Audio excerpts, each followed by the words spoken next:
નમસ્કાર મિત્રો, હું છું મેહુલ જોશી। આજે આજનું સેશન છે આપણો ગણિત વિષય ઉપર આપણે સંખ્યા પદ્ધતિ વિશે થોડીક ચર્ચા કરીશું। મિત્રો, સંખ્યા વિવિધ પ્રકારની સંખ્યા પદ્ધતિઓ આવેલી છે, જેવી કે દશાંશ પદ્ધતિ, હિબ્રુ, અરેબિક, રોમન। તો આજે આપણે જે આપણી ભારતીય પ્રચલિત સંખ્યા પદ્ધતિ છે તેની વિશે હું તમને જણાવવા માંગુ છું। મિત્રો, તમને જાણીને નવાઈ લાગશે કે દશાંશ પદ્ધતિ એ ભારતીય સૌથી વધુ પ્રચલિત પદ્ધતિ છે।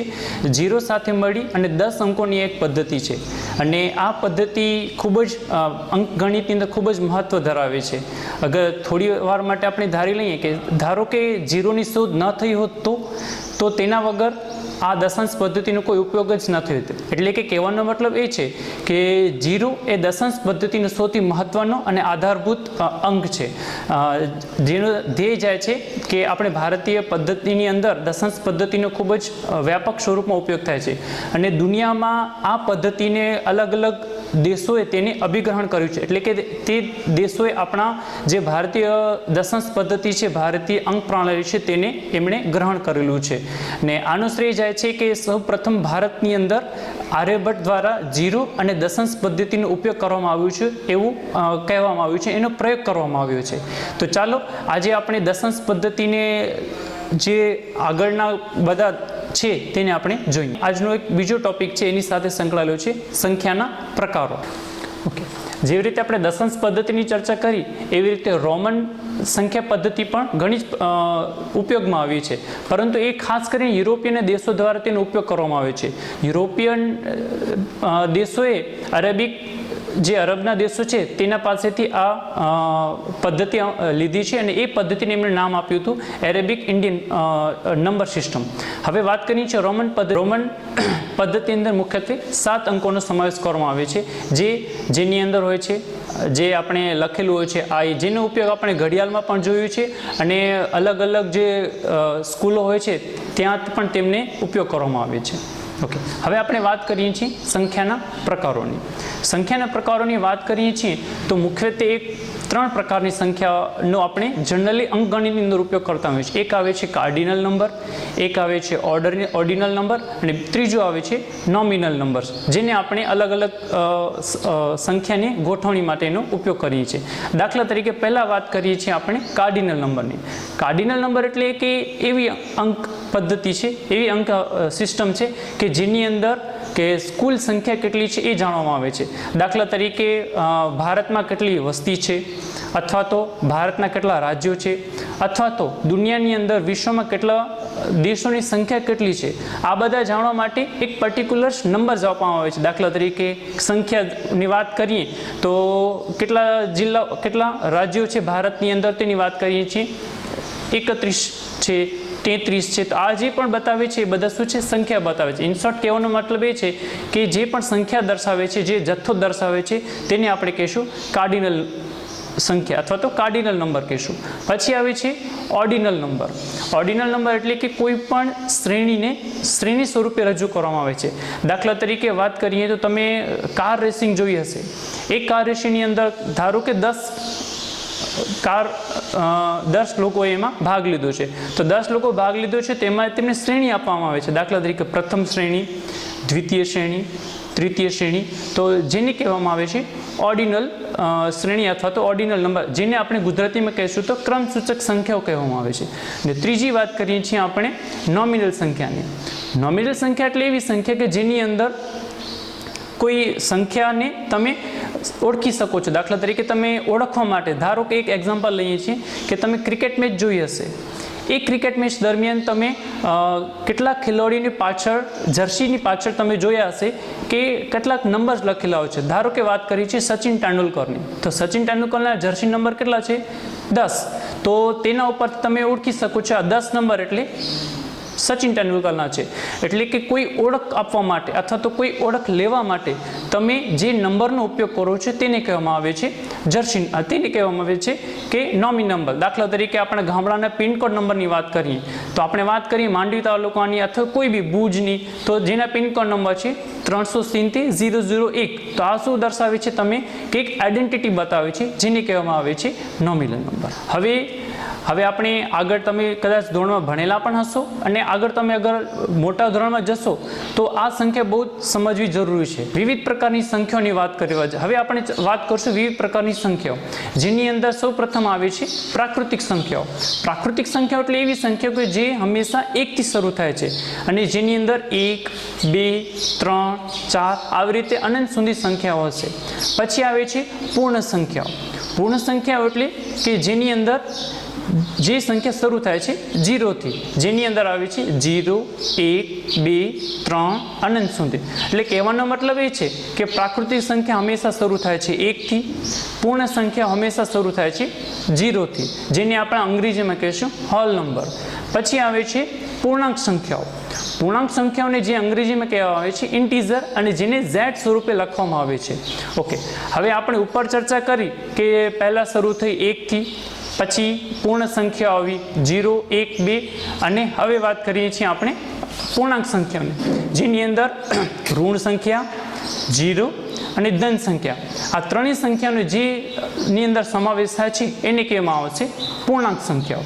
ઓકે, હવે વાત કરશું આપણે રેશનલ નંબર એટલે કે આપણે સમય સંખ્યાની વાત કરશું. સમય સંખ્યા એટલે કે એવી સંખ્યા કે જેને તમે P અને Q સ્વરૂપે લખી શકો.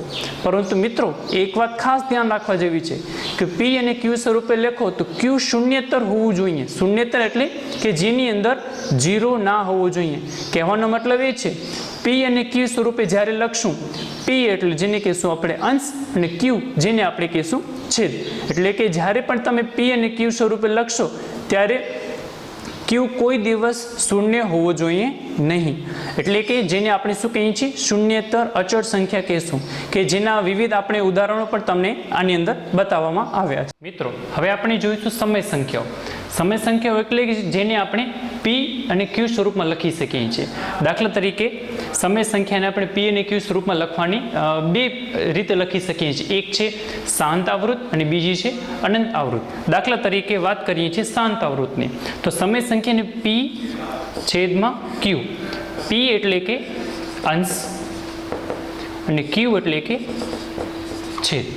હા, હવે દાખલા તરીકે વાત કરીએ છીએ, એક ઉદાહરણ લઈએ કે લખીએ છીએ 7/8. તો હવે આપણે આને શાંત આવૃત છે કે અનંત આવૃત છે એ જાણવા માટે આપણે એક ભાગાકારની રીતથી આપણે એને તપાસીએ. દાખલા તરીકે 7/8. ઓકે, હવે 8 પહેલાં તો ભાગ નહીં ચાલે એટલે અહીંયા લખશું આપણે 0 અને અહીંયા આવશે પોઈન્ટ. હવે વાત અહીંયા આવશે, હવે આપણે 7નો 8નો પાડો બોલશું. 8 × 8 = 8 × 2 = 16. એવી રીતે કરીને જશું તો અહીંયા આપણને મળશે 8 × 8 = 64. આનામાંથી વધશે 6, 0, 8 × 7 = 56. અહીંયા વધશે 4, અહીંયા આવશે હવે ઉપરથી 0 અને 8 × 5 = 40. એટલે આનો મતલબ કે આને આપણે દશાંશની રીતે સમય સંખ્યાની અંદર 0.875 આ જે છે એને કહેવામાં આવશે શાંત આવૃત કહેવામાં આવશે. શાંત આવૃત એટલે કે જે પણ ભાગાકાર કરીએ છીએ પછી ભાગાકાર આગળની પ્રક્રિયા ભાગાકાર નહીં થઈ શકે. એટલે કે અહીંયા સુધી 5 એટલે છેદમાં શૂન્ય આપણને શેષ આપણને 0, 0 મળી ગયા એટલે એને કહેવામાં આવશે શાંત આવૃત કહેવામાં આવશે. હવે એવી રીતે જ આપણે બીજું એક ઉદાહરણ લઈએ અનંત આવૃતનું. હવે આપણે એવી જ રીતે એક ઉદાહરણ લઈએ છીએ અનંત આવૃતનું. અનંત આવૃત એટલે દાખલા તરીકે જેને 1/3. ઓકે, હવે ફરીથી આપણે ભાગાકારની રીતે એને આપણે પહેલાં સોલ્વ કરશું. તો 1/3ની વાત કરીએ છીએ આપણે. તો હવે 3નો પાડો, તો ફરીથી અહીંયા ભાગ નથી ચાલતો એટલે આપણે લગાડશું 0.10. હવે ભાગ ચલાવશું 3 × 3, 3 × 2 = 6, 3 × 9. 1 ઉપરથી ઉતાર્યો 0. ફરીથી ભાગ ચલાવશું 3 × 3, 3 × 2 = 6, 3 × 9. ફરીથી 1 વધ્યો, ફરીથી 0 ઉતાર્યો, 3 × 9. એટલે આ જે ક્રમશ પ્રક્રિયા કરતા જઈએ છીએ ત્યાં સુધી આપણે શેષ આપણે હંમેશા 1 મળે છે અને જ્યારે પણ આપણે આ ભાગાકાર 3 થી ચલાવશું તો આપણને શું મળે છે? એનો જવાબ શું હશે? 0.333 અનંત સુધી મળતા આવે છે, જેને કહેવામાં આવશે અનંત આવૃત્ત. અને આગળ આપણે જે જોયું એ કેવું હતું? શાંત આવૃત્ત હતું. તો સમય સંખ્યાની અંદર P અને Q સ્વરૂપમાં હોવો જોઈએ, જેની અંદર કાં તો શાંત આવૃત્ત હશે અથવા તો અનંત આવૃત્ત હશે. એવી જ રીતે હજી એક આવે છે કે જેને આપણે કહીએ છીએ કે અનંત અને અનાવૃત્ત કહેવામાં આવે છે, કે જેની અંદર એક પર્ટિક્યુલર પેટર્ન્સ ફોલો નથી થતી, જેને કહેવામાં આવે છે અનંત અને અનાવૃત્ત. દાખલા તરીકે એક એક્ઝામ્પલ લઉં છું કે 0.1 मिनट, हाँ ये काट देंगे तो चलेगा, फिर अनंत अवरुद्ध से दूसरा लेंगे. ओके, तो આપણે સમય સંખ્યાની અંદર બે પેટર્ન જોઈ, એક જોઈ કે શાંત આવૃત્ત અને બીજી જોઈ અનંત આવૃત્ત. એટલે અનંત આવૃત્તની અંદર પર્ટિક્યુલર જે પેટર્ન છે, દાખલા તરીકે 0.333 એ શું થાય છે? ફરી પુનરાવર્તન થાય છે, જેને કહેવામાં આવે છે અનંત આવૃત્ત કહેવાય છે. હવે વાત કરશું આપણે અસમય સંખ્યાઓ. હવે જેવી રીતે આપણે વિવિધ પ્રકારની સંખ્યાઓની ચર્ચા કરીએ છીએ, તો અસમય સંખ્યા પણ બહુ જ મહત્વ ધરાવે છે, કારણ કે આપણે ઉપર ઘણી બધી સંખ્યાઓની ચર્ચા કરી, પણ કેટલીક એવી સંખ્યાઓ પણ છે કે જે આગળ તમને બહુ જ ઉપયોગી છે. દાખલા તરીકે વાત કરીએ છીએ આપણે અસમય સંખ્યાઓની. અસમય સંખ્યાની અંદર જેને P અને Q સ્વરૂપે લખી શકાતા નથી. ખાસ મિત્રો યાદ રાખજો કે જે સંખ્યાને P અને Q સ્વરૂપે લખી નથી શકાતા એવી સંખ્યાઓને આપણે કેવી સંખ્યા કહીશું? અસમય સંખ્યા. દાખલા તરીકે વાત કરીએ, કોઈ પણ રકમને વર્ગમૂળમાં રજૂ કરવી હોય તો આપણને અસમય સંખ્યા એને આપણે કહેવામાં આવે છે. અથવા તો કોઈ કેટલીક એવી સંખ્યા હોય કે દાખલા તરીકે પાઈની કિંમતની વાત કરીએ છીએ, તો પાઈ પણ કેવી છે? અસમય સંખ્યાની અંદર જેનો સમાવેશ થાય છે. કારણ કે આપણે પાઈની કિંમતની વાત કરશું તો પાઈની કિંમત જે બહુ જ લાંબી છે કે 3.1, 4, 5, 9 તેવી રીતે ઘણી વખત લખવી પડે છે. તો આવી સંખ્યાને તમે છેદ P અને Q સ્વરૂપમાં લખી શકતા નથી, તો તેને આપણે કહીશું. હવે અસમય સંખ્યાની અંદર પણ એવી રીતે એક પેટર્ન ફોલો થાય છે, જેને કહેવામાં આવે છે અનંત અને અનાવૃત્ત કહેવામાં આવે છે. અનંત અનાવૃત્ત કહેવામાં આવે છે. દાખલા અહીંયા લખું છું.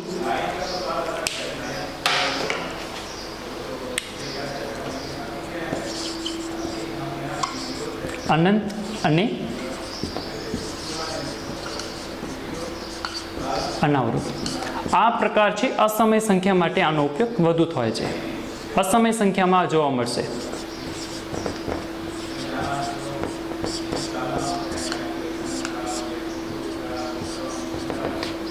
એક ઉદાહરણ લઈએ છીએ 0.10, 00, 000. આને કહેવામાં આવે છે અનંત અને અનાવૃત્ત, જેનો મતલબ થાય છે કે આ જે પર્ટિક્યુલર પેટર્ન છે એ ફોલો નથી થતી. દાખલા તરીકે અહીંયા 1 0 પછી 110, તો આ જે છે પ્રક્રિયા વારંવાર પુનરાવર્તન ન થતી હોવાથી એને કહેવામાં આવે છે અસમય સંખ્યાની અંદર આપણે ઉદાહરણ તરીકે એને રજૂ કરી શકીશું. અને છેલ્લું એક આવે છે વાસ્તવિક સંખ્યાઓ. વાસ્તવિક સંખ્યાઓ એટલે કશું જ નહીં. ઉપર આપણે જેટલી બી સંખ્યાઓની જે અત્યારે ચર્ચા કરી એ બધા જ પ્રકારની સંખ્યાઓનો જેની અંદર સમાવેશ થાય છે તેને આપણે કહીશું વાસ્તવિક સંખ્યાઓ, જેને અંગ્રેજીમાં કહેવામાં આવે છે રિયલ નંબર્સ. કે ઉપરની આપણે કોઈ બી સંખ્યાઓ લઈ શકીએ, દાખલા તરીકે પ્રાકૃતિક સંખ્યાઓ અથવા તો પૂર્ણ સંખ્યાઓ, પૂર્ણાંક સંખ્યાઓ, સમય સંખ્યાઓ અને અસમય સંખ્યા. આ બધાના ઉપગણને આપણે શું કહેશું? આપણે વાસ્તવિક સંખ્યાઓ. તો મિત્રો આજે આપણે આ બધી જે સંખ્યાઓની વાત કરી એ સંખ્યા આપણે જ્યારે ગણિતના આગળના જે અભ્યાસ કરશું તે અભ્યાસ માટે ખૂબ જ અત્યંત જરૂરી છે. કારણ કે આ બધી સંખ્યાઓ સમજવી બહુ જ જરૂરી છે કે પ્રાકૃતિક સંખ્યાઓ કઈ છે અથવા તો પૂર્ણ સંખ્યાઓ કઈ છે, પૂર્ણાંક સંખ્યાઓ કઈ છે. આ બધાની ચર્ચા એટલા માટે આજે જરૂરી હતી કારણ કે આ બધા ગણિતના પાયાના સિદ્ધાંતોની અંદર આવે છે, જે આગળના આપણે અંકગણિત અથવા બીજગણિતની જ્યારે ચર્ચા કરીશું તો તેના ઉપર આગળના ઘણા બધા જે પણ પ્રશ્નો છે એ આના આધારિત આપણે સોલ્વ કરી શકશું. હવે મિત્રો આજે આપણે ચર્ચા કરી એક ભાગ 1ની. હવે આપણે આવતા વિડીયોમાં આવશું ભાગ 2ની અંદર, જેની અંદર આપણે વિસ્તૃત ચર્ચા કરીશું પૂર્ણાંક સંખ્યા વિશે. તો બસ આજે આટલું રાખી અને આપણે અહીંયા સમાપ્ત કરીએ છીએ. નમસ્કાર.